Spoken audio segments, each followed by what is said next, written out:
विषय असा आहे, गौरव भालेराव यांनी 2 दिवसापूर्वीच अनाधिकृत बारच्या संदर्भामध्ये तक्रारी केलेल्या होत्या पोलीस स्टेशनला, विठ्ठलवाडी पोलीस स्टेशनला. आणि तक्रारीची दखल घेतली जात नाही. बार तोडण्यासंदर्भामध्ये त्यांनी 90 बार आणि तो दुसरा कुठला बार ॲपल का काय, त्या बारच्या संदर्भात त्यांनी वरिष्ठ पोलीस निरीक्षकाला सांगितलं होतं, पण त्यांनी त्याच्यावर कारवाई केली नाही. उलटी कारवाई गौरव भालेरावरच झाली. त्याच्यावर 38चा कुठला तरी एक मॅटर मुंबईचा आहे, त्याच्यामध्ये 21/8 तारीख आहे आणि पोलिसांनी आज त्याच्याकडे असं जसं अतिरेकी पकडतात त्याप्रमाणे 10 पोलीस त्याच्या घरी गेले 138च्या मॅटरसाठी.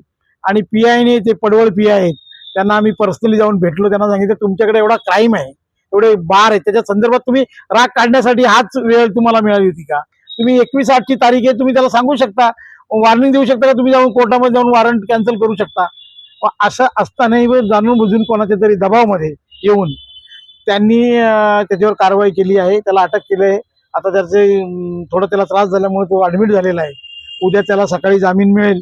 आणि मोठा काय विषय एवढा मोठा नाही, 3 लाखाचा विषय आहे. सांगण्यावरून हे संपूर्ण प्रकरण उल्हासनगरमध्ये बारवाले आणि दुसरं कोण, कारण आजच्या परिस्थितीमध्ये गौरव भालेराव हे शरद पवारांच्या राष्ट्रवादीमध्ये आहेत, तर त्यांच्यावर ही कारवाई इथल्या राजकीय लोकांनी जाणूनबुजून करून आणलेली. कारण मधल्या काळामध्ये त्याच्या माझ्यासोबत तो शरद पवारांच्याकडे, जयंत पाटलांच्याकडे, यांच्याकडे सगळ्या लोकांच्याकडे येत होता.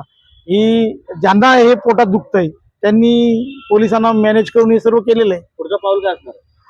आम्ही आता येताना पोलिसांना सांगितले आणि एसीबींशी मी बोललो, तुम्ही जर 4 दिवसात बार बंद नाही केले तर आरपीआयच्या स्टाईलने सगळे बार बंद करेल.